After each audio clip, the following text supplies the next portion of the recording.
how do I hire quality laborers and installers? So this is a controversial thing.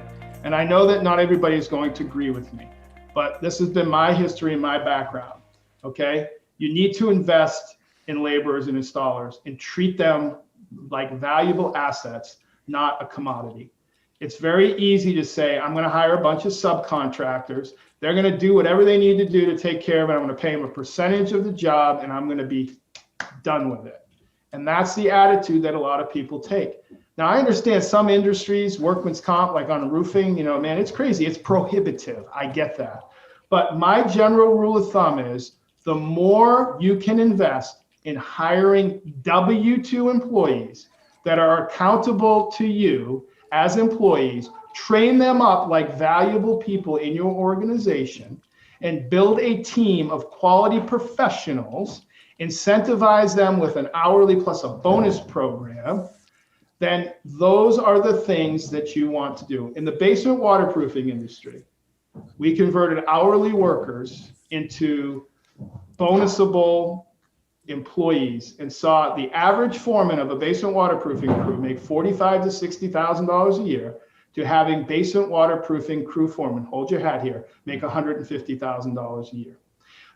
We took an average weekly installation number from about 12 to 14,000 a week, and we got that to some cases $35,000 to $40,000 a week in installs per crew. And what we did is we incentivized them to do two things: work harder and smarter, right? The more they put in the ground, the more we make, the more they make, okay? So you had production foremen making as much as salespeople, all right? And so there's all sorts of ways to structure these bonus programs, but it's basically an incentive where if once they hit a certain percentage of revenue, as far as your labor costs, as they beat that number, then they get that, and they get it completely. So if you set a labor cost of 15, 16, 18, whatever your industry is, whatever that nice number is, where you know you're going to be profitable at that labor cost, and you pay them a lower hourly rate, but if they hit that number, anything, and so if they do it at 12%, well, they get 4%. And the foreman gets it, and then he can share a little bit of it with his helpers, and that's how you build and scale. And let me tell you, we had employees, foremen, that were there 15, 20, there's 30, 40-year foremen in the Basement Systems Network, Contractor Nation Basement Systems Network, that why would you go anywhere else?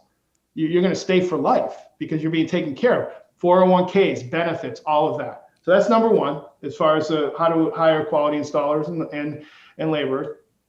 And how can you recruit good labor? Well, it's the same thing that comes onto that. If everybody else is hiring, under the table or 1099 or, bare bones, no benefits, then you've got to provide a layer of like, this is a professional job. This is different from anything else. Now, look, in the short term, this will cost you something. I want to be very clear. This is an investment you're making in your business.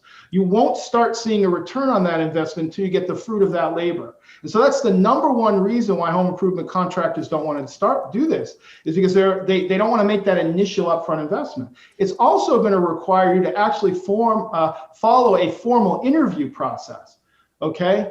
I use a program called the Hire. It's a phenomenal interviewing process that treats people like professionals. It's not, fog a mirror, show up, can you pass the background check? Good, you're good to go.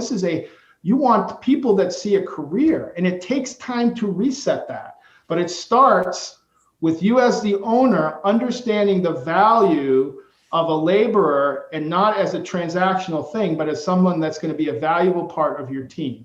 All right. So recruiting starts with you. It starts with how you look and see that labor versus a commodity, a transaction. And if you believe that it's just a transactional thing and there's no way to differentiate, you'll never be that way. If you believe that there is, then you can go out and do that. Okay. But it takes time. There's no quick fix here.